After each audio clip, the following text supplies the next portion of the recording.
en su egoísmo. Dios decide perdonarlos, pero ellos persisten en su egoísmo. Dios desea ser un pueblo o una viña fructífera, de acuerdo a Isaías 5, del 1 al 7. Dios quería hacer de su pueblo una viña fructífera, una viña que lleve fruto. Quiere perdonarlos y quiere hacerlos una viña fructífera, de acuerdo al capítulo 5, verso 1 al verso 7. Pero ellos no dieron fruto. Ya puede compartir, hermano, y él andaba. Sí, gracias. Un momentito, cierro con esta parte y empezamos a compartir las diapositivas, ¿ya? Entonces, toda esta situación había estado pasando. El pueblo, Dios quiere hacer una viña fructífera, pero Israel no dio fruto. Bien, entonces no dan fruto y los capítulos del 7 al 12 contienen el llamado libro de Emanuel, que a continuación van a exponer, porque habla del nacimiento de Emanuel, habla de su nombre y sobre el reposo del Espíritu de Jehová sobre el Emanuel, ¿no? Por tanto, se lo llama el Santo de Israel y debe ser alabado. Entonces, esta siguiente parte, esta siguiente exposición va a tratar de aquello. Así es que escuchemos a nuestra hermana Wendy, ¿no? Hermana Wendy.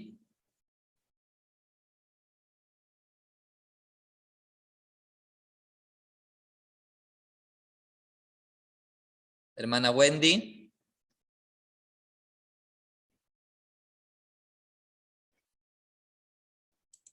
A ver, un momentito, mientras tanto voy a buscar sus diapositivas para poder proyectar, porque la hermana dijo que estaba de celular, no podía compartir su diapositiva.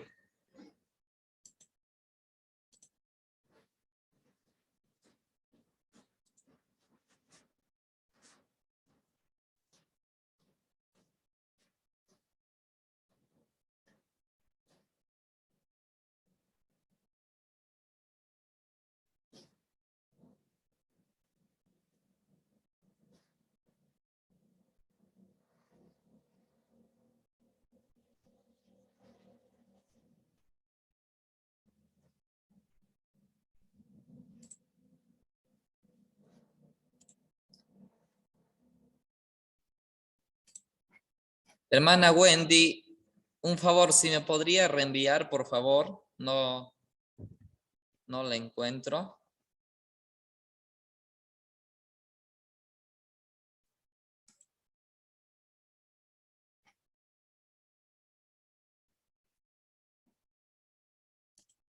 Parece que no nos escucha la hermana Wendy.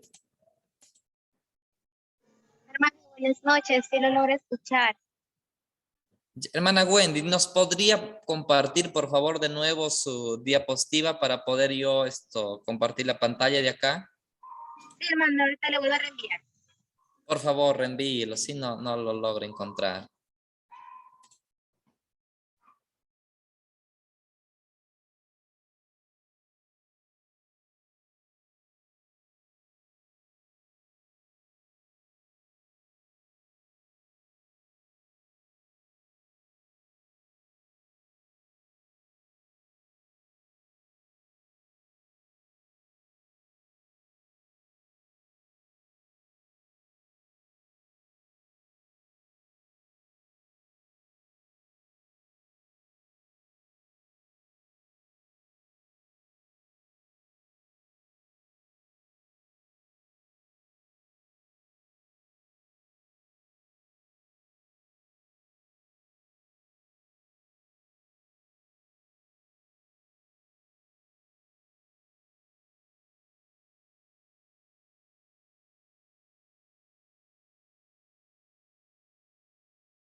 Ya le envié, hermano.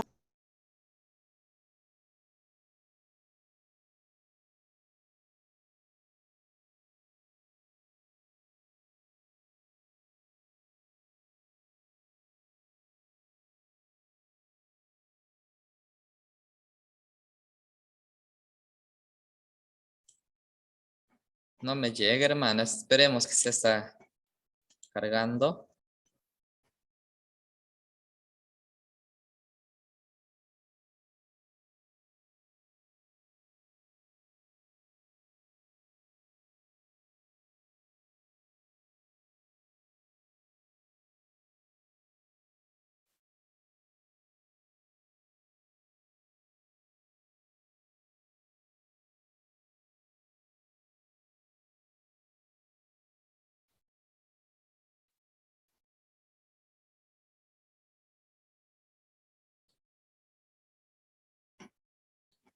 No llega, hermana. ¿No le llega? Qué raro. No.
¿Sí le llegó, hermano?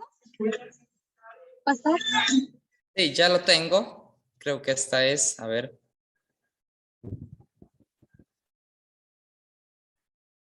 Un momentito, está cargando ya.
Listo, ya estamos, hermana.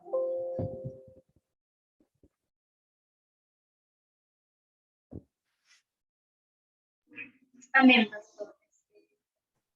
Hermanos y hermanas, tengan todas buenas noches. Listo, empezamos entonces, hermana. Sí. ¿Puedo comenzar? Sí, sí, hermano, adelante. Bueno, hermanos y hermanas, saludos en el nombre de Cristo Jesús. Esta noche voy a hablar acerca de Isaías 7:5. Para comenzar, le dejo a mi hermana que tiene las primeras partes.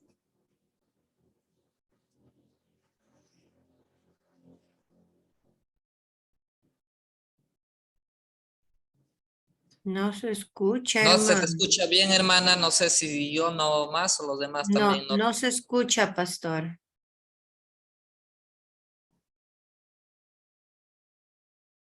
No se escucha.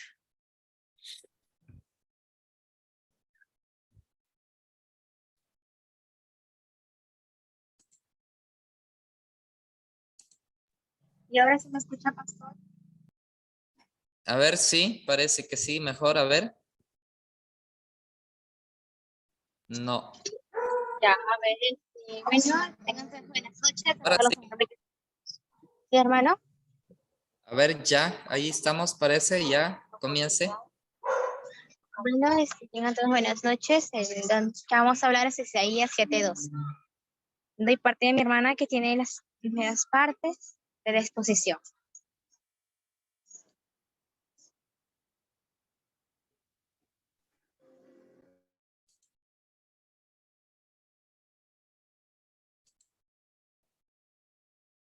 Voy a continuar con la exposición porque no creo que se encuentre mi hermanita. Dice, con breve punto, la conspiración de Ciro intimita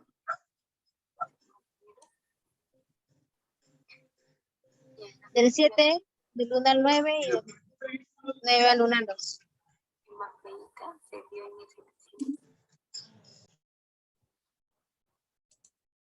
Hermana, parece que tiene audio la diapositiva.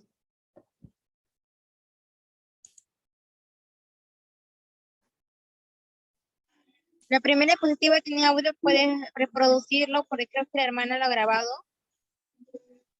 Pastor, sí, las primeras diapositivas tienen audio. La hermana por motivos de viaje lo ha dejado grabando. Termina ella, paso yo y luego la hermana Wendy.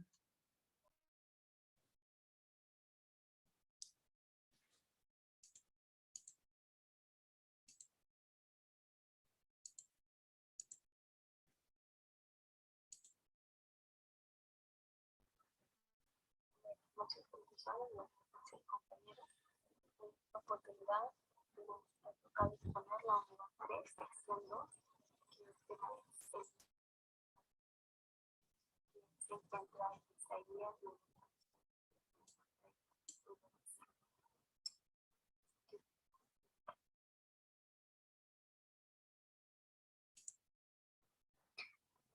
Y en la conspiración sirio-maceíta. La guerra sirio-maceíta se dio en el 734 a.C.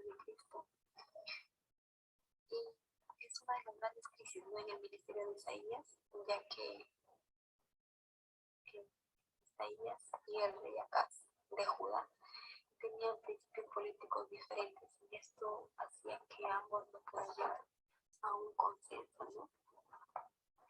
Las alternativas divinas y humanas. Acaz de Judá No tanto se escucha nada.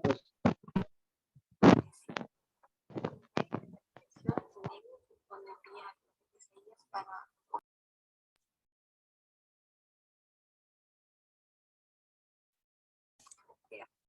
una palabra de aliento y también de advertencia, ¿no?, al rey Acaz. La confirmación del rey.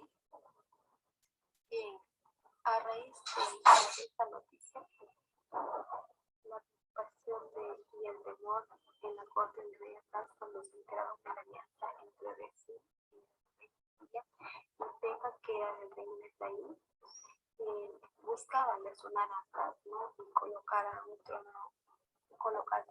trono a un amigo a un rey, ¿no?, a un amigo rey que sea de Siria.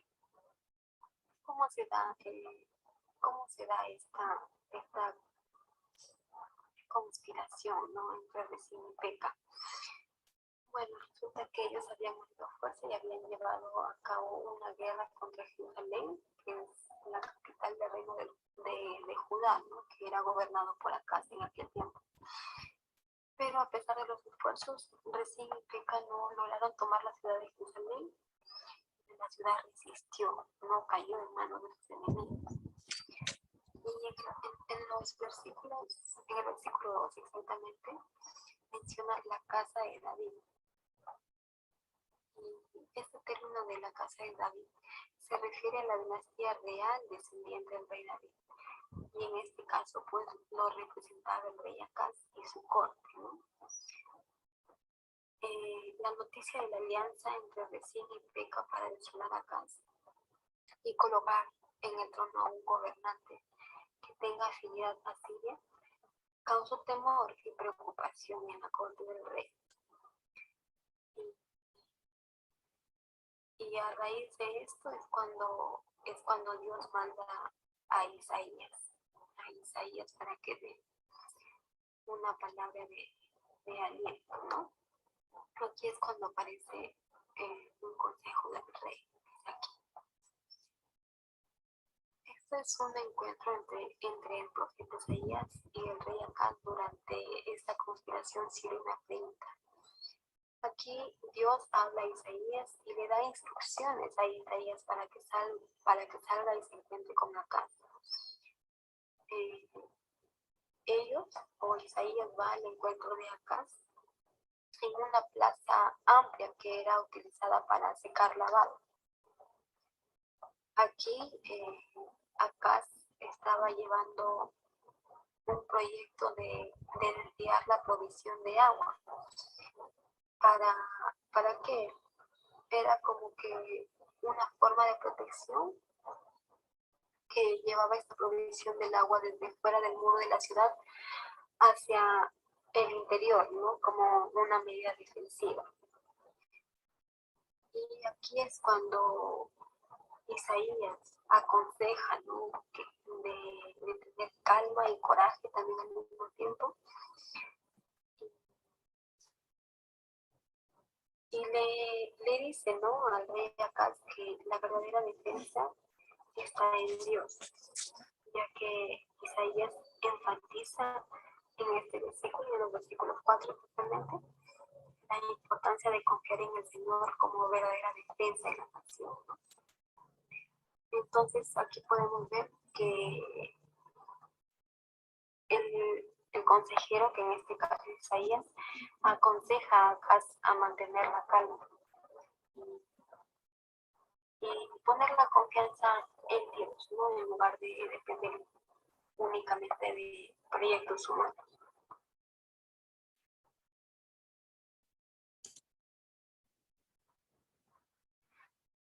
Planes de hijo de hombres. En el pasaje de Isaías 7, versículos 5 al 9, se mencionan los planes de Resín y Peca. Lo he dividido en algunos puntos claves. Número 1, plan para establecer un nuevo gobierno.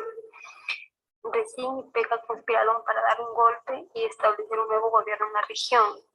Tenían la intención de derrocar a Acaz, que era el rey de Judá, y colocar a alguien que tenía más afines, ¿no? Más afines a sus intereses. 2, falta de éxito garantizado. A pesar de los planes de conspiración de estos dos reyes, el Señor le aseguró a Acaz que sus planes de dividir y conquistar que tenían pues sus enemigos, por así decirlo, no tendrían éxito, ya que Dios estaba en control y su decreto invalidaba las maquinaciones de los hombres. 3, limitaciones de los reyes. Isaías señala que estos reyes son meros hombres y su poder y autoridad son temporales. Y aunque quizás en aquel entonces ellos tenían influencia y poder, eventualmente desaparecerían de la escena, ¿no? Luego sigue la señal de Emmanuel. Bien, en estos versículos del 10 al 25, es donde Isaías profetiza el nacimiento del niño Jesús, ¿no? Que sería el hijo de Manuel. Podríamos dividir algunos puntos principales de los versículos. Y número 1 está la prueba ofrecida por Dios. Dios le ofrece a Acaz la oportunidad de pedir cualquier señal como confirmación milagrosa de su fe. Pero Acaz rechaza la prueba y se muestra incrédulo.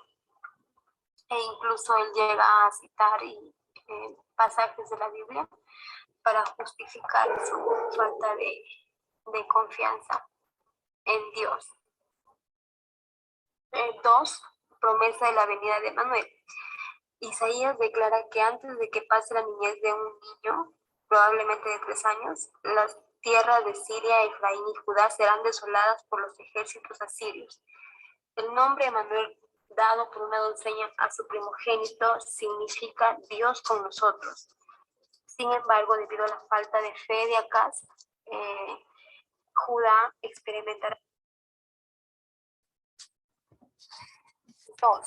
El temor del Señor es sabiduría. Desde el capítulo 8 hasta el 9, versículo 1.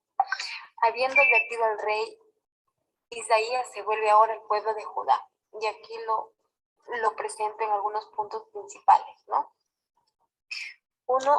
Advertencia al rey y cambio de enfoque hacia el pueblo de Judá. Después de haber advertido al rey, Isaías se dirige ahora al pueblo de Judá. Así que el capítulo 8 continúa el tema general del capítulo 7, por lo que podemos decir que es una misma historia. La señal del hijo por nacer del profeta. Isaías recibe la orden de escribir en una tabla el nombre del hijo que aún no ha sido concebido y nacido. El nombre es Maher Salal Hasbaz, que significa el despojo se apresura, la presa se precipita. Esto es una señal profética de la inminente ruina de Siria y Samaria y Judá.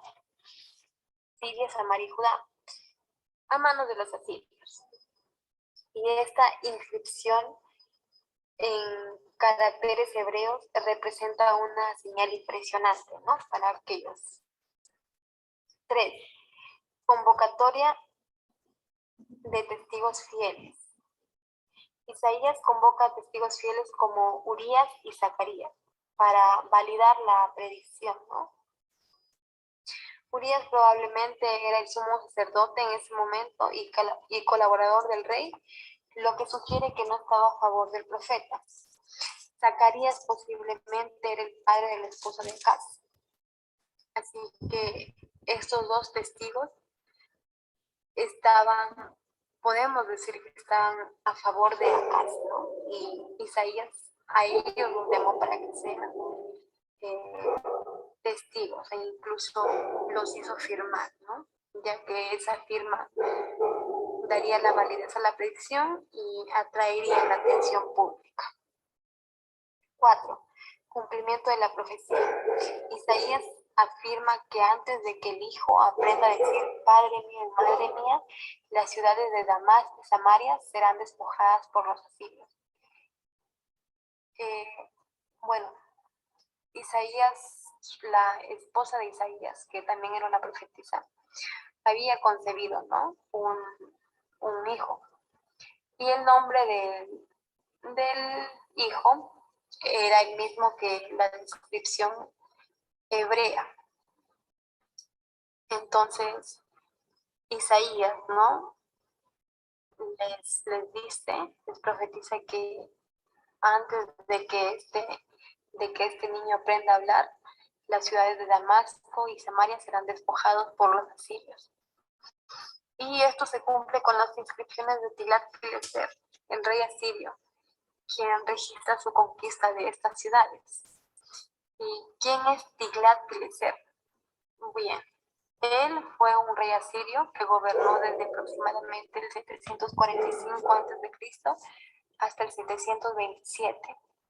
Durante su reinado hubo muchas conquistas y llevó a cabo campañas militares y conquistó varios territorios, incluyendo Damasco y Samaria. tal como lo había predicho Isaías, ¿no? Y aunque la conexión específica entre las inscripciones de Tiglat-Pileser y la confirmación de esta profecía no está registrada en el libro de Isaías, algunos estudiosos señalan que la conquista de Tiglat-Pileser coincide con el cumplimiento de las predicciones de Isaías sobre la ruina de estas ciudades, ¿no? 5. Siloé contra el Éufrates. Isaías describe la comparación entre las tranquilas aguas de Siloé y las impetuosas del río Éufrates. Esto simboliza el juicio de Dios que se avecina sobre Judá y la derrota que sufrirán a manos de los asirios. 6. Advertencia contra el temor humano. Dios instruye a Isaías a no seguir el camino del pueblo y no temer a las conspiraciones, ya que el verdadero temor debe de ser hacia Dios, no hacia los planes de los hombres. 7. Testimonio escrito y las señales familiares. Isaías ordena que se escriba y se confíe el testimonio de Dios a sus discípulos. Además, él y su familia son señales para Israel con nombres simbólicos y significativos, ¿no? 8. Advertencia contra la adivinación y la consulta a los muertos. Isaías insta a sus discípulos a no recurrir a medios y a prácticas adivinatorias. En cambio, les motiva y les dice que deben buscar la ley y el testimonio de Dios. Así que en estos versículos del 19 al 22 se muestra el rechazo de estas búsquedas, ¿no? Y prácticas de adivinación, ya que solo conducen a la oscuridad y a la confusión. 9. Esperanza para Zabulón y Neftalí. Aunque estas regiones serán asoladas por el invasor, Isaías proclama una nota de esperanza para el futuro y anuncia también una época de gloria que superará todo lo que Israel ha conocido, refiriéndose al cumplimiento de las promesas de Dios.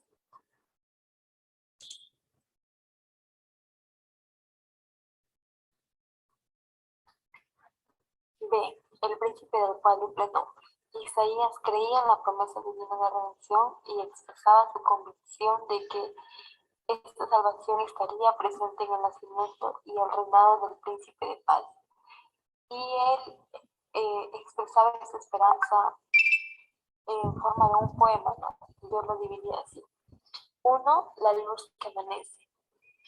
Isaías habla de la llegada de una gran luz en Galilea y esto simboliza el comienzo del ministerio de Jesús y la salvación que trae. 2. El aumento del gozo. Isaías describe un futuro de alegría y de regocijo, señalando la esperanza y la felicidad que vendrán con la llegada del Mesías. 3. Liberación de la opresión. Isaías habla de la liberación del yugo de la opresión, simbolizando la redención y la libertad que Dios traerá a su pueblo. 4. De la lucha a la paz. Isaías habla de la transformación de la guerra y el conflicto en paz y armonía, igualmente representando el reinado del príncipe de paz, ¿no? 5. El niño de naturaleza milagrosa.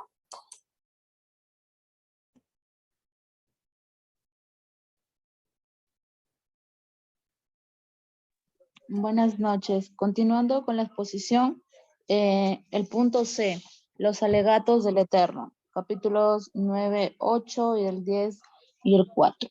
Ya, bueno, estos versículos presentan una serie de acusaciones y advertencias que se daban del Eterno contra el reino del norte, o sea, Israel y su capital Samaria. El poema consta de 4 estrofas, cada una de las cuales termina con la siguiente frase: todavía su mano está extendida. Bueno, esto se utiliza como un refrán amenazante, ¿no? Que indica la persistencia del juicio divino sobre el pueblo debido a la obstinación y la falta de arrepentimiento. Como punto 1 está la primera estrofa, ¿no? la arrogancia de Efraín, en el capítulo 9, versículos del 8 al 12. En esta estrofa se condena la arrogancia y el orgullo del reino del norte, que estaba representado por Israel y Samaria. A pesar de las advertencias que Dios le hacía al pueblo, este muestra su desafío y confianza en su propia fuerza para reconstruir y enfrentar cualquier dificultad. Sin embargo, el Señor envía enemigos contra ellos como castigo por su actitud y falta de arrepentimiento. En el punto 2, la segunda estrofa, engaños fatales, en el capítulo 9, del 13 al 17. En esta estrofa se critica la falta de arrepentimiento del pueblo, a pesar de los castigos, ¿no? Y las advertencias, no se vuelven a Dios ni tampoco pues buscan su guía. Entonces los líderes religiosos y políticos también son culpables de engañar al pueblo. Como resultado, el Señor no tiene piedad de ellos y su ira sigue extendida. Es por eso que ahí en el versículo 14 dice, ¿no? Que Jehová cortará cabeza y cola, rama y caña en un mismo día. Bueno, cabeza refiere, ¿no? A los ancianos y jefes, y la cola son a los falsos profetas que prácticamente enseñaban mentiras. En el punto 3, la tercera estrofa, flagrante anarquía. Del capítulo 9, versículos 18 al 21. En esta estrofa se describe la corrupción, ¿no? Que había en la sociedad. La impiedad se ha extendido como un fuego consumiendo y arrasando todo lo que está a su paso. La gente se volvió egoísta, sin piedad, incluso llegando al extremo de comer carne de sus propios compatriotas.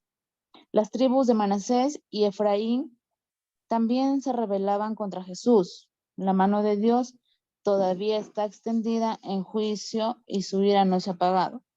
En el punto 4, la cuarta estrofa, la opresión legislada, del capítulo 10, de los versículos del 1 al 4. En esta última estrofa se denuncia la opresión y la injusticia de los gobernantes, aquellos, ¿no? Que promulgan leyes injustas y tiranía para perjudicar a los pobres y privarlos de sus derechos, son reprendidos. El Señor advierte sobre el juicio que vendrá sobre aquellos que explotan a los débiles y oprimen al pueblo.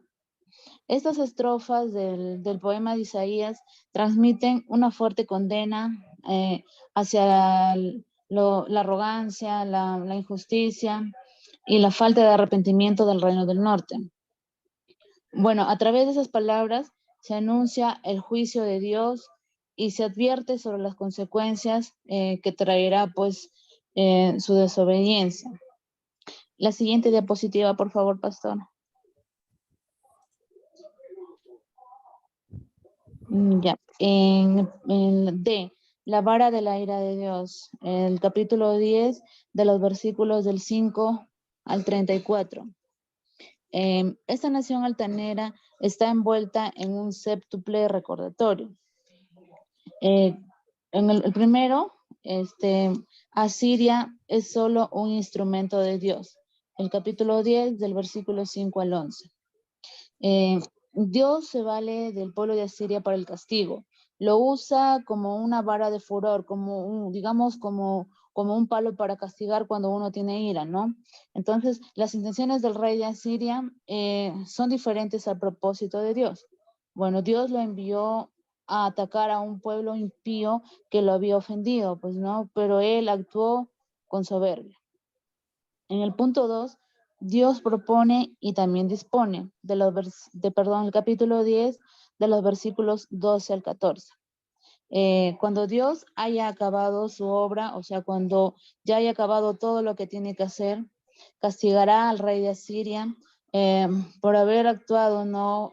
Con orgullo, con altanería, más no haberle desobedecido, ¿no? En lo que es el punto 3, consumidores, fuegos divinos, capítulo 10 de los versículos 15 al 19. Asiria arderá en llamas, ¿no? Como un fuego que arrasa todo lo que está a su paso, así arrasará toda la nación. Pocos serán los que sobrevivan. En el número 4, Dios deja un remanente, el capítulo 10 de los versículos 20 al 23. Bueno, esto refiere de que para el remanente de Siria no había una esperanza, digamos, ¿no? Pero para la de Israel sí.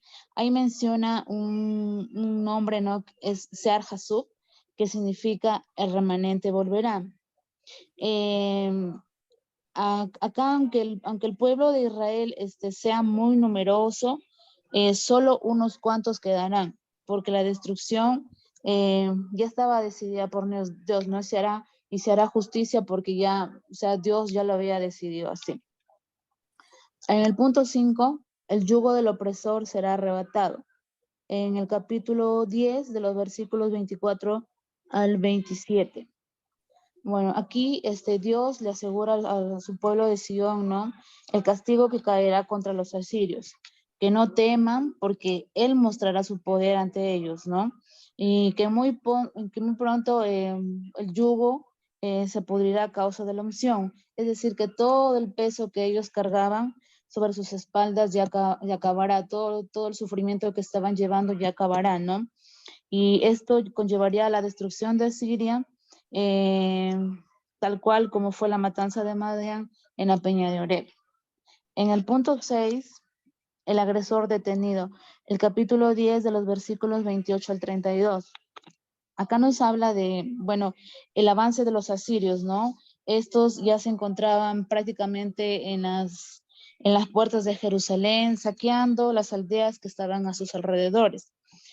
Aquellas que se extendían desde Jerusalén hacia el norte. Bueno, no era una aldea visible desde la ciudad, ¿no? Bueno, se decía, ¿no? Que hasta aquí era donde ellos podían avanzar, ¿no? Ya no podían avanzar más allá. ¿Por qué? Porque el pueblo de Dios estaba bajo la protección divina y bueno, y Dios no iba a permitir que pasaran más allá.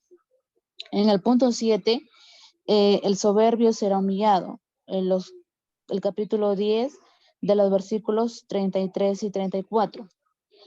Aquí, al arrogante, Dios cortará su tamaño real, pues, ¿no? El Dios todopoderoso derriba con su terrible fuerza, hace lo que le parece adecuado con los ejércitos y habitantes de la tierra, sin importar cuáles fueron sus designios, no sin importar lo que ellos quieran, ¿no?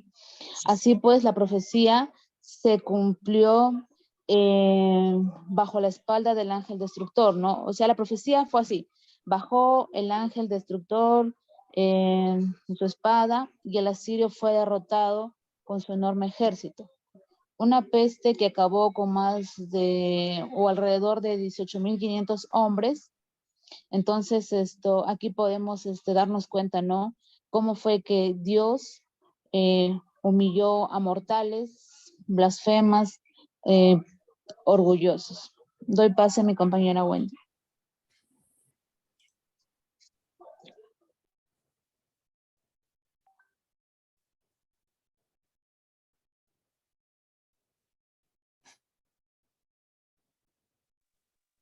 Hermanos, a mí me tocó el vástago de la raíz de Isaías. Y lo encontramos en Isaías 11, del 1 al 10. En este tercer cuadro mesiánico del libro de Isaías, vamos a encontrar lo que es Se presenta como la vara de la justicia de Dios, en contraste como la vara de la ira del eterno en contra Sirio. Como punto 1 tenemos la personalidad del Mesías, que se encuentra en Isaías 11, del 1 al 3. Su origen. Isaías ve al Mesías como una vara del tronco. Se convirtió en un árbol de vida para los millones moribundos de la tierra y el fundador de una nueva humanidad. Esta palabra vástago viene de la misma raíz hebrea que uno de los nombres de nuestro Señor en Nazaret.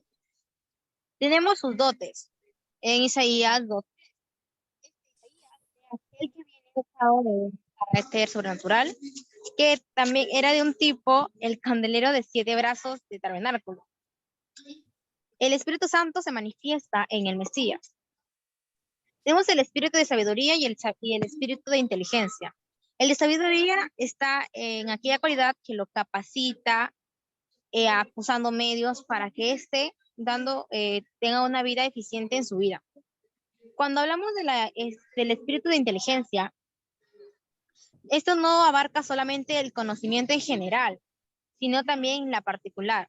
Es un arte de distinguir lo que es una diferencia y probar lo excelente, como por ejemplo en tomar decisiones, entre muchas cosas más.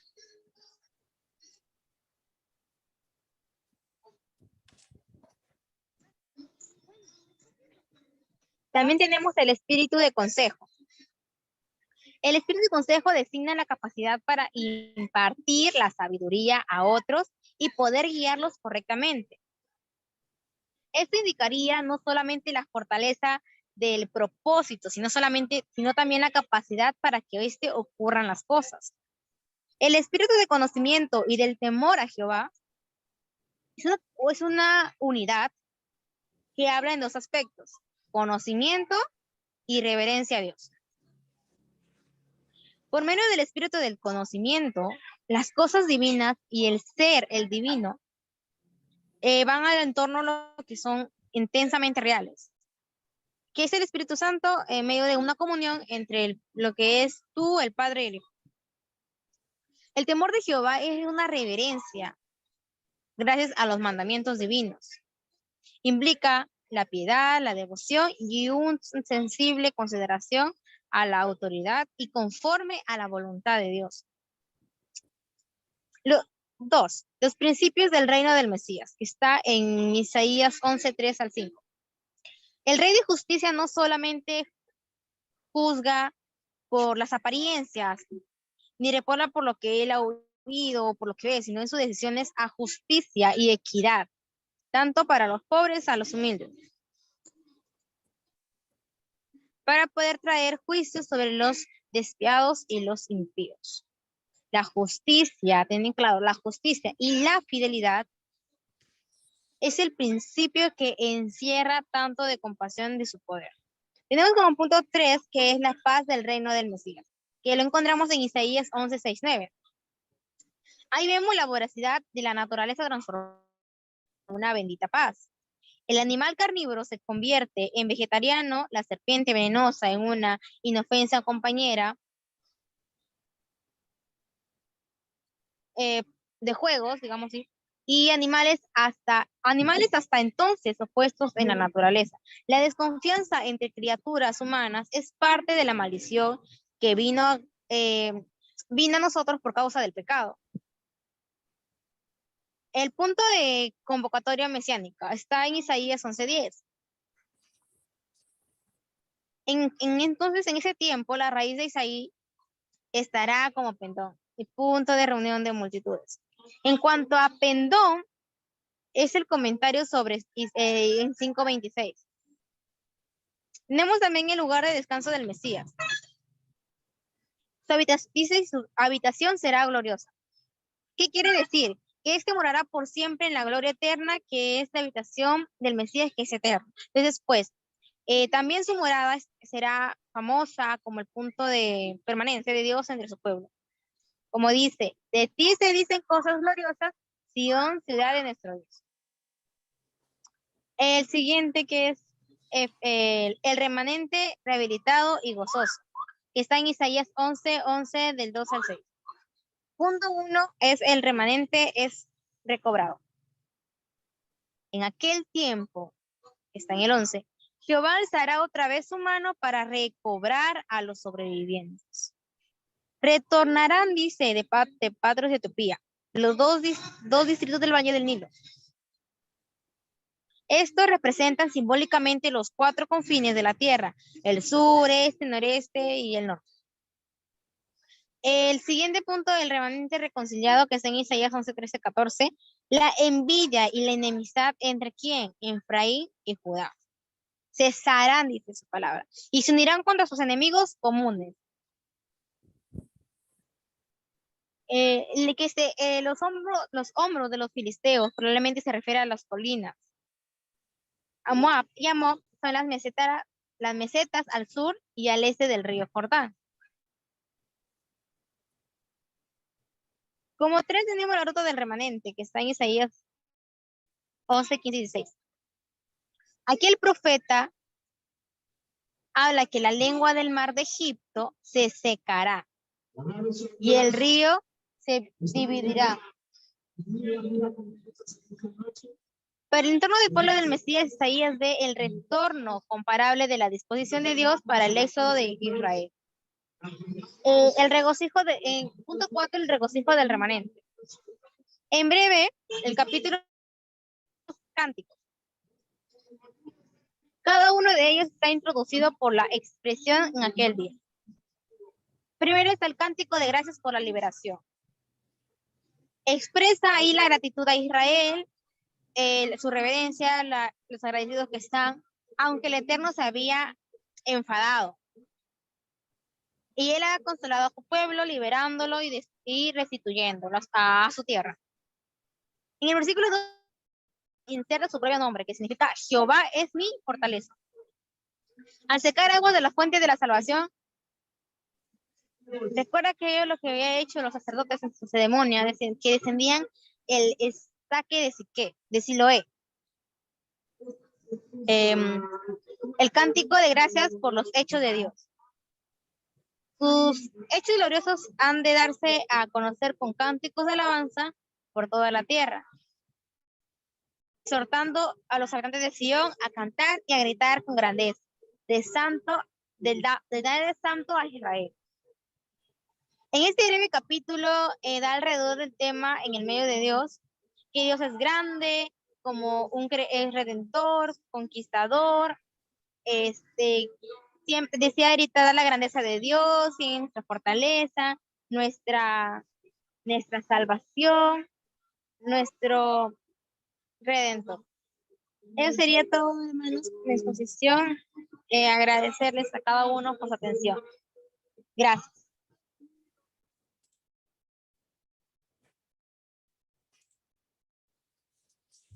Bien, entonces hemos escuchado la exposición del equipo número 6 ya. Y los del equipo 7, no sé si se encuentran presentes para que puedan exponer. Sería nuestro hermano o hermana Gil Díaz Yadira, Julca Sánchez Héctor y Lozano Astonitas Wilson. Hermanos, ¿están? Amén, pastor. Buenas noches. Amén. ¿Quién de ustedes van a compartir pantalla? Hermano, ninguno de los hermanos que están en mi grupo puede compartir y yo estoy desde el celular. No sé si usted nos puede ayudar, por favor, con compartir las diapositivas. A ver, un momentito. Le envía su WhatsApp.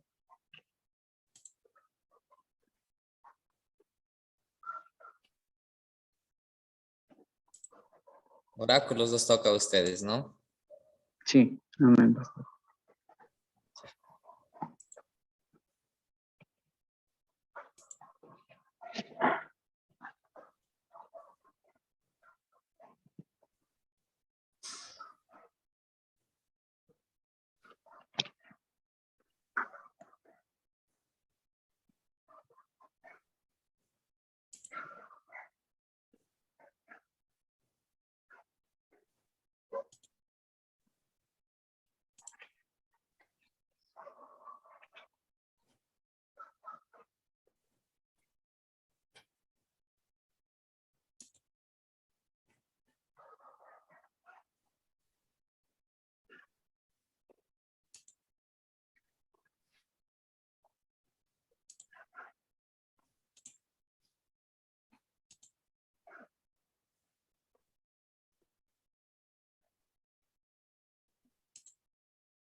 Listo, hermano, ya está. Amén, pastor. Muchas gracias. Pastor, muy buenas noches. Compañeros, muy buenas noches con cada uno de ustedes. A nosotros nos ha tocado exponer oráculo contra las naciones extranjeras El trabajo lo hemos hecho con la hermana Gil Díaz Yadía, Pulca Sánchez Héctor, y mi persona, los anastamitas Wilson. Hemos trabajado y por coordinación con cada uno de ellos nos hemos dividido el trabajo. Entonces yo voy a empezar la exposición en esta oportunidad. A ver si avanza la siguiente diapositiva, pastor.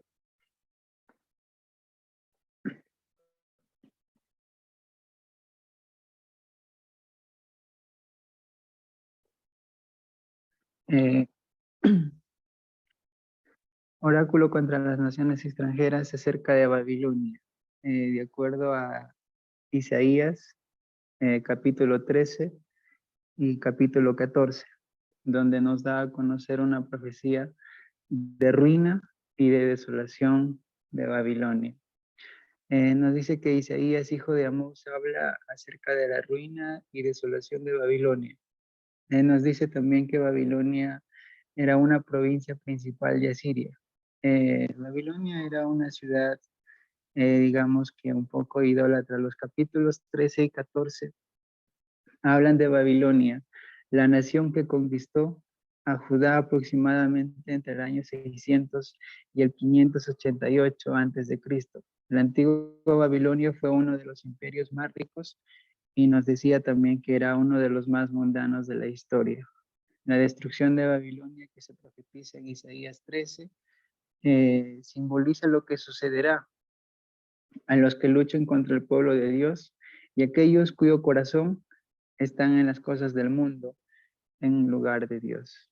Entonces también un diálogo de destino, lo que nos habla del capítulo 13, desde el verso 2 al 22. El anuncio divino, donde Dios ordena a sus consagrados para una tarea especial. La descripción del profeta trae gran aflicción, desolación, destrucción, cuando Jehová convoca a su ejército de batalla y dice, ¿no?, que se lamentarán y habrá gran oscuridad, entre otras cosas más que de juicios que caerán sobre esta nación. El cuadro que pinta Isaías dice que los cielos se estremecerán y también la tierra. Los medos serán los encargados de destruir Babilonia. Babilonia, el orgullo de los caldeos, se asemejará o algo similar, ¿no?, como sucedió con Sodoma y Gomorra. Luego viene la restauración de Israel, donde la restauración de Israel y Jacob a su patria se relaciona con la destrucción de Babilonia, así como también la cautividad babilónica había sido el rechazo de Israel como pueblo peculiar de Dios. La restauración revela que Dios lo elige nuevamente. La profecía, en resumen, proclama piedad para Jacob. También tenemos el cántico de la caída del tirano, lo que nos habla el capítulo 14, verso 46 al 23. La restauración o las traducciones más modernas se refieren a este pasaje como un canto de vituperio. Vituperio significa desaprobación, ¿no? No están de acuerdo. Se refiere a una expresión burlesca en lenguaje poético y figurado del alivio del terror. Luego también podemos encontrar el juramento de la ruina de Asiria en el capítulo 14, 24 al 27. Sigue aquí la segunda profecía contra Asiria, de la cual Babilonia era la provincia principal. Jehová de los ejércitos juró destruir totalmente al asirio. ¿Para qué? Para proteger a Israel, su ciudad escogida. La mano extendida del Señor asegura el resultado, que nadie lo podrá impedir. Y luego avanzamos acerca de Filistea, desde el capítulo 14, 28 al 32, donde esto está dirigida a Palestina. Viene desde que terminó su reinado de Acaz, entre el año 727 y el 716 a.C., y advierte lo siguiente contra el falso orgullo. También podemos encontrar un pasaje similar en 2 de Crónicas 28, 18 al 27. La exaltación prematura, de acuerdo al capítulo 14, versos 28 al 30, en el año que murió el rey Haz, ya ha muerto el rey de Asiria. pero le dice no a esa parte, no cantes victoria, pues ese se convertirá en tu peor enemigo. Esa advertencia que le da. Isaías le recuerda a los filisteos que su regocijo y su invasión son muy adelantados o son muy prematuros, digamos así. Judá hallará alimento y refugio. Filistea dice que morirá de hambre y a espada también. Y luego avanza el terror, donde dice que los filisteos, y dice, no, griten de dolor y tiemblen de miedo, porque no quedará ninguno vivo, pues serán atacados. El norte llegará con su ejército como una nube de humo, o sea que serán una multitud. La ciudad filistea de Asdod sería la puerta de la entrada del ejército invasor que se acercaría desde el norte a lo largo del camino troncal costero, atravesando la llanura de Sarón hacia la franja de Gaza. Eso es lo que nos expresa esta parte. Y donde el único refugio seguro, según el 14:32, dice, aquí Isaías medita sobre los afligidos de su pueblo. Lo pasarán mejor que Filistea. El Señor ha fundado a Sión y está firme bajo su protección, y en ella hallarán refugio a los afligidos de su pueblo.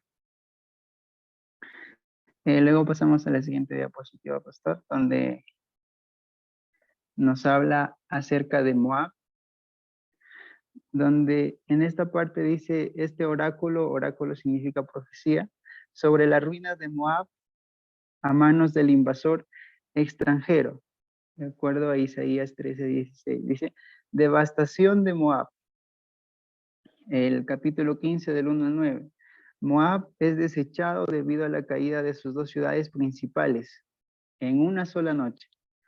Moab es destruida y reducida al silencio total.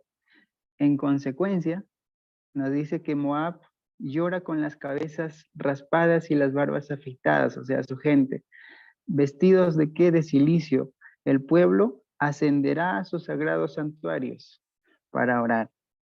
Entonces, es ahí donde Moab busca un santuario, de acuerdo al capítulo 16, donde da un ruego y una ofrenda de paz a Sión. Pero acá hay una pregunta que nos hacemos, ¿no? ¿Había sinceridad en Moab? Isaías 16:6 nos dice que los habitantes de Moab son famosos por su orgullo, o sea, era un pueblo muy orgulloso. Se creen muy importantes y miran con desprecio a los demás. La situación desastrosa de Moab, lo que nos habla el capítulo 16. Fracaso de las viñas y las cosechas. Dice que sus viñedos están marchitos, pues los asirios lo han destrozado por completo. El grito de batalla ha reemplazado al grito del viñador. Isaías 16:12 dice, de nada sirve a los habitantes subir a las colinas para adorar a dioses, y por más que rueguen, no van a conseguir ayuda. El profeta lamenta, el profeta Isaías aquí lamenta las oraciones inútiles prácticamente que hacía el pueblo de Moab. También 4, encontramos el cumplimiento de la profecía o el oráculo del pasado. Verso 16. La palabra que pronunció Jehová era el juicio prometido. Moab por Balaam en Números 24:17. Lo que Dios me mostró no ha sucedido todavía, dice Números. No ha sucedido todavía. Está en el futuro. Se levantará en Israel un rey que brillará como una estrella. Derrotará al pueblo de Moab. Y Moisés también nos dice en Deuteronomio 23. Pasamos a la siguiente diapositiva, pastor, donde es acerca de Damasco y Efraín. Aquí la profecía sobre Damasco, he aquí que Damasco dejará de ser una ciudad y será un montón de ruinas. La fecha es anterior a la conquista de Asiria de Damasco, probablemente alrededor del 735 antes de Cristo, donde la ruina de Damasco, en el verso 17, Damasco ha sido destruida con mayor frecuencia más que cualquier otra ciudad, pero se jacta también de ser la más antigua de las ciudades del mundo, habitadas continuamente. Nunca dejó de ser de todo una ciudad, aunque más de una vez fue reducida a un montón de ruinas. Es que es como si fuera una ciudad que siempre, a pesar de ser destruida, siempre vuelve a surgir, siempre vuelve a salir, siempre vuelve a sobresalir, ¿no? Surge desde las cenizas. Entonces, la suerte de Efraín en el verso 17, Isaías concibe la suerte del reino del norte bajo el símbolo de Jacob demacrado.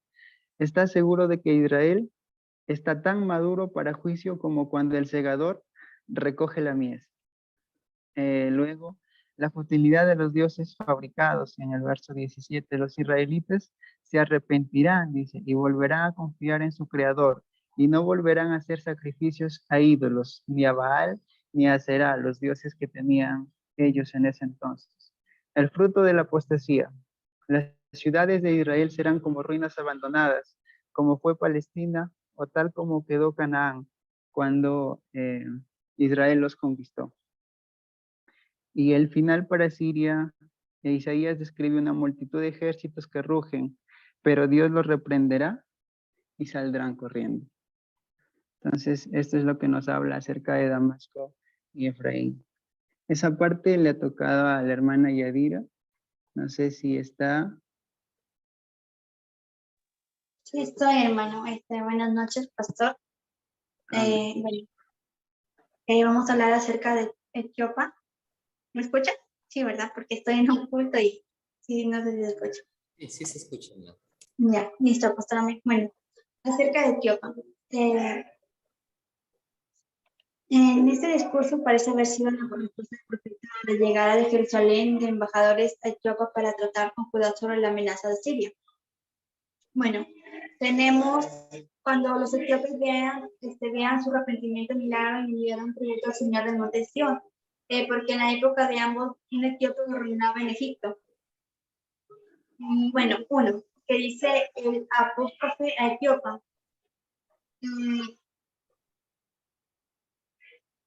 A ver, ya.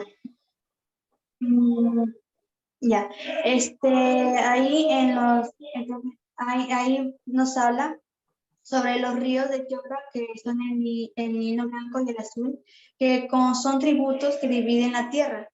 Cuando Isaías habla de mensajeros por el mar, habría que tener en cuenta que los nativos se referían al Nilo superior como un mar, debido a su gran anchura.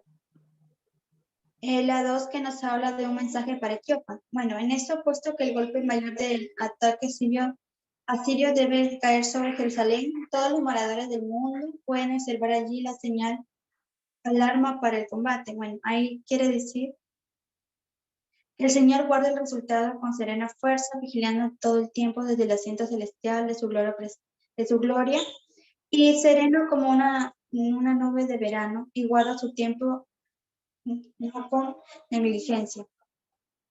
De esta manera en el que el profeta dice que el hombre propone pero Dios dispone. Y el 3 que dice el tributo a Etiopía.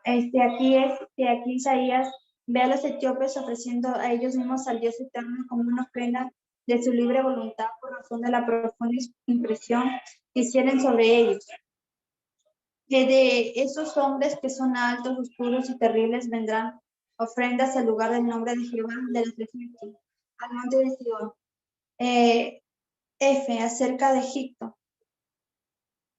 Bueno, Isaías era un estadista con una visión internacional basada en el conocimiento de los procedimientos de Dios. En el capítulo 20, Isaías nos recuerda que los que están condenados al cautiverio no pueden realmente salvar a otros de él. La confusión de los super confiados. Ahí tenemos la número A que dice cuando se pierde la moral. Bueno, ahí quiere decir que el comienzo de la visión divina sobre esta nación autosuficiente es el advenimiento del Señor cabalgando sobre una ligera nube. Y ahí señala que los ídolos de Egipto temblaban y desfallecía el corazón de los egipcios al convanecerse su coraje. Una nación que tiene muchos dioses no tiene verdadera unidad. Y también tenemos la B que dicen cuando fallan los recursos naturales. Si no fuera por las aguas del Nilo, Egipto sería parte del desierto. El Nilo es el único vencedor de la Sahara, es la única fuente de la vida y el principal arteria del movimiento para las agentes de la tierra que atraviesa. Y el significativo del río en la época del desborde, generalmente desde agosto hasta el fin de octubre. Sería una referencia a los muchos canales de irrigación que partían del Nilo o tal vez a los brazos de la aldea del río. Habrían lugares yernos de junto al Nilo. Se cultivaban mucho lino para la producción de telas, producían telas de algodón y son los principales sustentos del estado. Tenemos también la sequía cuando falla la sabiduría. Ahí,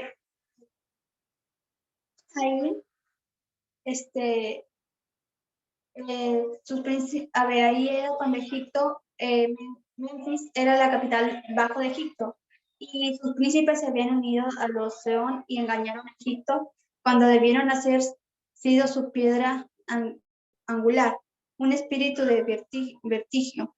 Y los juicios torcidos consiguen solo distorsión. Y tenemos que es la de cuando prevalece la debilidad. La frase de Isaías como mujeres expresa una situación de terror y debilidad. La mano alta de Jehová de los ejércitos ha estado repentinamente golpes de juicio a Egipto. Sin embargo, el temor a Jehová es el principio de la sabiduría y el arrepentimiento. Aquí pues ese es el punto lógico de transición para la conversión de Egipto. Tenemos la 2, que es la colonización para la conversión. Tenemos la A, que dice una cabeza de playa espiritual, en donde se basa en 5 ciudades con un idioma común, un señor común y un capital. Justicia podría ser mucho para redimir a un país. Los profetas hebreos estaban seguros de la misión de Judá sobre las naciones. Era la de un liderazgo espiritual más de conquista imperial, que hablan de lengua de Canaán, jurar por Jehová de los ejércitos. Tenemos en esas ciudades ciudad de Eres, la ciudad de destrucción y la ciudad de justicia.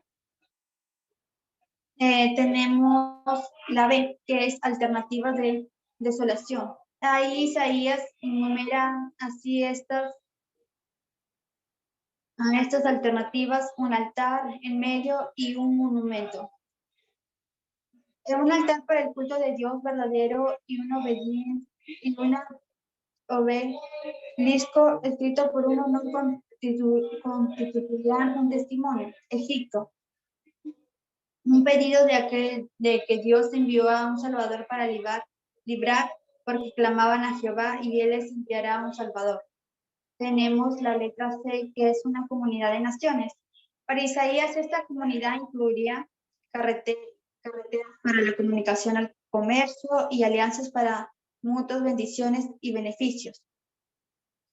Tenemos la 3, que dice la señal del inminente cautiverio. Aquí el profeta desafía el partido pro-egipcio de Jerusalén con la pregunta: ¿cómo escaparemos nosotros si el enemigo captura nuestro refugio? Esta nota histórica pone en fin el mensaje de advertencia de Isaías, Egipto y Etiopía. El Tarán toma Asdod. ¿Cómo ocurrió en el 711 a.C.? Sargón fue uno de los más grandes monarcas asirios. B. El mandamiento de Dios Isaías. El mandato: quita el cilicio y descalza las sandalias. Significaba despojarse de la vestidura exterior de pillería de la orden profética. La C. Una señal y un símbolo. Andando por las calles de Jerusalén, desnudo y descalzo, vestido solo con la larga túnica del lienzo que se llevaba directamente sobre la piel. Tenemos la D, que significa vergüenza y corrupción. En este cuadro del trato de los prisioneros en la marcha al cautiverio, Su esperanza y su gloria se tornaban ahora en temor y vergüenza. Tenemos la letra E, que es el clamor de las costas. Esta costa incluiría Filistea, Onicia y Tiro. Toda la costa sería incapaz de resistir al conquistador, aun con la ayuda de Etiopía y Egipto. Tenemos acerca del desierto del mar. Este oráculo sobre la ruina de Babilonia se relaciona mejor con la reconquista siria de Babilonia después de la revelación Merodocabálán en el 710 a.C. Tenemos la visión aterrorizadora. En las inscripciones uniformes se llama el sur de Babilonia, tierra del mar.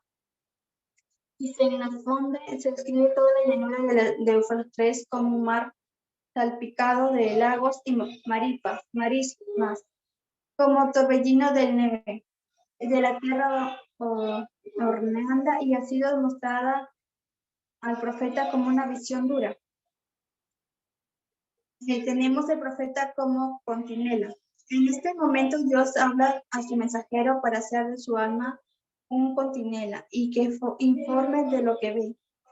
La expresión grito como un león ha sido una molestia para los traductores y a la consideración una dominación a vigilar de cerca, como un león vigila a su presa.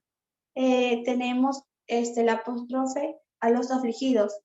Isaías se dirige ahora a su propio pueblo y hablando por el Señor exclama: oh trilladura mía y el grano de mi era. Hay un profundo sentimiento en este semil de sufrimiento. La expresión tribullera mía es un modismo para señalar un pueblo afligido. Después sigue mi siguiente compañero.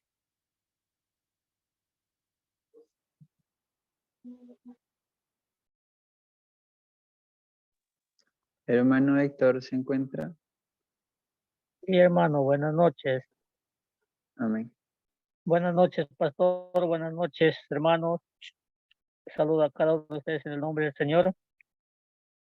Voy a Amén. poner parte que me corresponde de las diapositivas que hemos podido sacar del grupo. Como título dice, Oráculos contra las naciones extranjeras. Texto Isaías 21, 12 al 16. Profecía sobre Arabia. Isaías era un estadista con una visión internacional y reconocía que la historia estaba en manos de Dios. Acerca de Arabia, el profeta predice calamidad para las caravanas y la terminación de la gloria de Cedrat. En el valle de la visión, el profeta advierte sobre la presuntuosa seguridad de la ciudad y la necesidad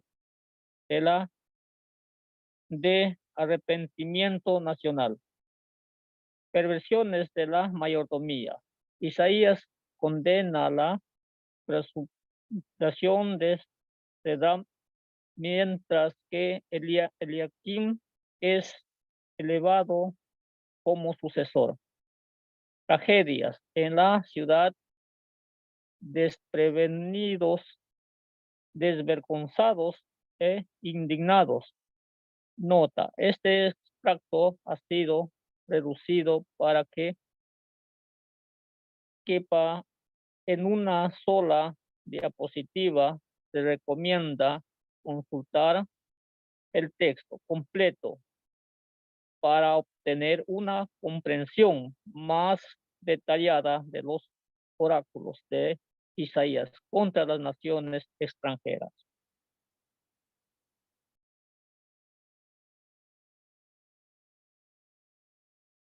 Siguiente diapositiva. Perversiones de la mayordomía, según el capítulo 22, del 15 al 25. Mayordomía cristiana. No sé si me escuchan. Ahora sí, disculpen, se fue el internet. Ya, pastor. No está compartiendo la pantalla, ¿no? No sé. No, pastor, no está ¿Puede saliendo. visualizar la pantalla? Un momentito, disculpen, se fue el internet. Ya, pastor.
Bien, hermanos, disculpen.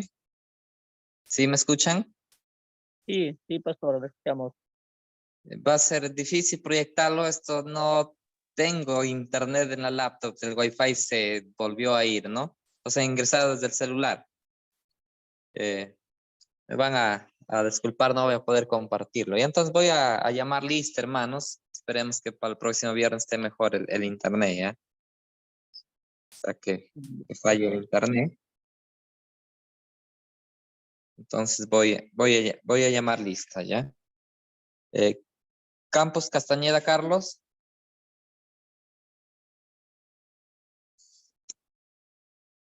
Campos Castañeda Carlos.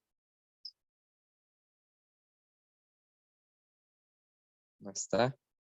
Campos Cruzado Janet.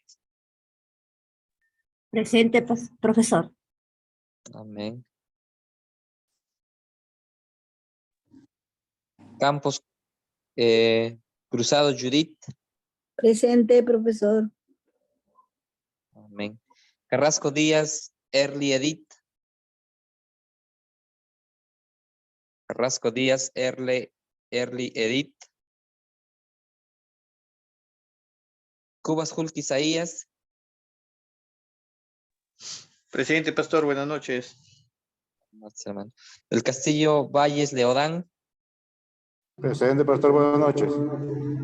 Gracias. Díaz Claudia. Presente, pastor. Buenas noches. Buenas noches, hermana.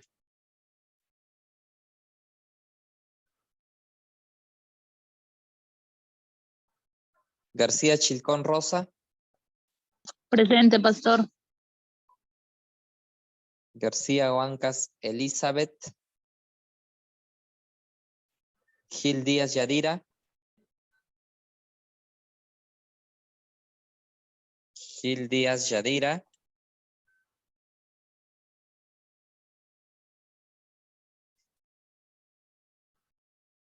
Julca Sánchez Héctor. Presente, pastor. Buenas noches. Buenas noches, hermano. Lozano Astonitas Wilson. Presente, pastor. Ríos de Sangama Jenny. Ríos de Sangama Jenny. Está. Ruiz de la Cruz Jorge Luis. Presente, profesor. Buenas noches. Dios le bendiga. Buenas noches, hermano. Salazar Altamirano David. Salazar Altamirano David. Presente, Pastor, buenas noches. Buenas noches. Sánchez González Mesías. Presente, pastor. Buenas noches. Buenas noches. Sánchez Montesa Eulice Melquisedec. Ulises. Está, ¿no? Sí, pastor, está. Sánchez Montesa, Nélida. Usted diga, hermana. Presente, pastor. Sangama, Germán. Sangama, Germán. Está. Valles, Taricoarami, María. Presente, pastor. Buenas noches. Dios lo bendiga. Buenas noches, hermana. Villanueva Díaz, Janet. Presente, pastor. Buenas noches. Buenas noches, hermana. Juan Chilcón, Isabel. Presente, pastor. Buenas noches. Buenas noches, hermana. Benítez Gallo, Josué. Gallo, Josué. Presente, pastor. Buenas noches. Bendiciones. Bendiciones. Castro Vega, Ronald. Presente, hermano. Buenas noches. Buenas noches, hermano. Pérez Romero y Tamar.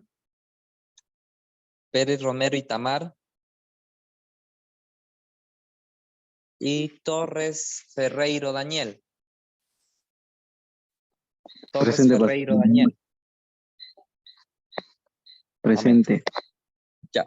Hermanos, hay algunos que no han hecho llegar su primer trabajo, que es el audio. O si lo han hecho llegar y no lo he revisado, me vuelven a reenviar. Voy a mencionar sus nombres. Y si no tienen que hacer, quizás no estuvieron en la primera clase algunos. No tenemos el audio, por ejemplo, de Carrasco Díaz, Early Edith. No tenemos el audio de Esquive, Sampen, Wendy, René. Hermana Wendy está allí. El primer trabajo era un audio de 3 a 5 minutos. Y nos falta su trabajo. Por favor, hágalo llegar, ¿ya? García Chilcón Rosa. También no hace llegar el audio. Julca Sánchez Héctor. También todavía no hace llegar su audio. Están sin nota. Oliveres Yacupaico Yulisa. Tampoco no hace llegar todavía su audio. Ríos de Sangama Jenny. Ruiz de la Cruz Jorge Luis. Sánchez González Mesías. Sangama Germán. Pérez Romero Itamar. Y Torres Ferreiro Daniel. Hermanos, este audio era que ya van a llegar hasta el 26 de mayo. Pero les voy a recibir, ¿no? Claro, ya no va a ser con la misma calificación de los que he presentado a tiempo, pero los voy a recibir porque peor va a ser que se queden sin una nota. Entonces le va a bajar en su promedio. Hágalo llegar, hermanos, por favor, ¿ya? Es un audio respondiendo a 2 preguntas de la primera trabajo. Está en la página 3, si no me recuerdo, de su material. Las 2 últimas preguntas van a responder en un audio para que tengan su nota, ¿ya? Eso sería la recomendación para quienes todavía no han presentado su audio. Bien, hermanos, el siguiente viernes será para ir trabajando ya con los grupos en las salas, pero lo vamos a dejar porque todavía faltan para que expongan, ¿no? Les hemos dejado el tiempo necesario, en realidad era 10 minutos por equipo. Al parecer lo han hecho algunos equipos 10 minutos por exponente, ¿no? Y no he creído conveniente no cortarlos, ¿no? Su trabajo han hecho, su esfuerzo también, ¿no? Y está bien que lo compartan. Entonces vamos a poder continuar el siguiente viernes las exposiciones y faltando un viernes, creo que en 8 días lo hacen el ensayo que van a hacer y el viernes lo coordinamos mejor para su último trabajo, ¿ya? Bien, hermanos. Ahora, sí, dígame. Ahí la hermana Yulisa Olivares ha escrito que no la ha pasado, no la ha llamado lista, dice en el Yulisa chat. Olivares. Está preguntando en el chat, pastor, no me Presente, sí está, ¿no? Sí, está Ya. presente. Ya, hermana, disculpe, no le he pasado lista, entonces ya le estoy marcando su asistencia, ¿ya? Pastor, una Bien. preguntita, disculpe. Sí, hermana Claudia. Mencionó que vamos a hacer un ensayo, o le escuché mal. Sí, van a hacer un ensayo. Era para organizarse, pues en el principio habíamos estado coordinando para poder organizar los grupos, para hacerlo en salas, para que vayan definiendo su tema, pues, ¿no? Por lo menos yo les voy a ayudar hasta la definición del tema y por lo menos armar, ¿no? El bosquejo. Luego ya lo van a desarrollar ustedes y lo van a presentar, ¿no? Un ensayo, pero lo van a hacer en grupo, de 5 personas. El ensayo va a ser de 1500 palabras, ¿no? Pero todavía lo vamos a ir definiendo, todavía nos queda 3 semanas, ¿no? Entonces, yo creo que con unos 8 o 10 días sí lo logran hacer, ¿no? Entonces, lo vamos a ir definiendo, ¿ya? Era para... Y el tema tiene que ser basado en Isaías. En Isaías, eso sí, ya vayan pensando su tema para que lo conversen con sus compañeros de su equipo que les toque, entonces vayan viendo, ya les decía al principio un tema que de repente Podríamos usted... hacer, por ejemplo, nosotros nos tocó de la deidad, podríamos hacer de la deidad nuestro ensayo, ¿no? Pueden hacer de la deidad su ensayo, ya tienen ahí un poco material de diapositivas, ya han leído, pueden usar otros materiales para argumentar referencias bibliográficas y pueden organizarlo, ¿no? Ya, pastor. Entonces, eso les decía, ¿no? Puede ser un tema que lo conozcan o de repente un tema que no les ha quedado claro, ¿no? Algo que no les ha quedado claro y quieren aclarar mejor, investigando ahí lo van a poder clarificar mejor sobre la situación, ¿ya? ¿Alguna otra pregunta? Los comentarios sobre las ¿Y cuándo exposiciones. termina el curso? Fin de mes, 30 que es el último viernes de junio. De junio. Ay, entonces tenemos que avanzar con el ensayo. Sí, tenemos tres clases todavía, ¿no? Clases, El siguiente viernes debemos terminar con la unidad 3. Para pasar a la unidad 4. Estamos trabajando dos viernes cada unidad, ¿no? Son 4 unidades. Ya, Sí, hermanos. Y el siguiente viernes hacemos algunos comentarios sobre estas 2 últimas exposiciones que se han hecho para ir complementando algunas cosas. Bien, vamos a... El ensayo no se va a exponer, ¿verdad? ¿Cómo? El ensayo no se va a exponer. No, el ensayo lo van a Solo hacer llegar presentación. ya al último. Sí, eso lo van a hacer llegar al último. Solamente, si es posible, si hay tiempo, van a presentarlo el bosquejo. O sea, el bosquejo, el título y las partes que van a hablar, 2 o 3 puntos será, ¿no? Más o menos eso lo podremos ver, si es que hay tiempo. Si no, ya no se presenta, simplemente les ayudo. Como un resumen. Ajá, como el bosquejo, pues, ¿no? ¿Quién decir? El esqueleto. El esqueleto, está bien. El esqueleto, solo eso, ¿no? El resto ya lo trabajan ustedes y me lo hacen llegar, ¿no? Ese es el trabajo final y eso va a ser por el examen, ¿ya? No va a haber examen. Ese ensayo va a valer por el examen. Ya, pastor. Listo, hermanos. Bien, vamos a orar para ir concluyendo en esta noche y se van preparando los hermanos del equipo 8 y los demás para el siguiente viernes para continuar con nuestras exposiciones. Y los que les falta su audio, por favor, hagan llegar. Vamos a orar para terminar. Señor, te damos gracias en esta noche. Pedimos tu bendición por este tiempo. Te pido, Señor, que tú ayudes a cada uno de nuestros hermanos, nuestros compañeros, Señor, en este camino, en este estudio, Señor, de tu palabra y de las cosas tuyas.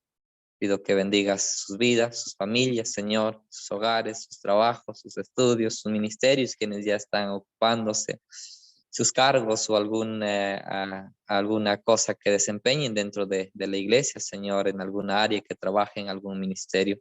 Bendícelos, guárdalos, Señor, y ayúdanos siempre a poder servirte con todo nuestro ser. Te damos gracias, pedimos tu bendición, oramos en el nombre de nuestro Señor Jesucristo. Amén. Muchas bendiciones, hermanos. Un gusto. Las disculpas por las fallas del internet. Buenas noches, pastor. Muchas bendiciones. Buenas noches, Bendiciones. pastor. Bendiciones. Buenas noches, pastor. Bendiciones. Bendiciones, hermanos.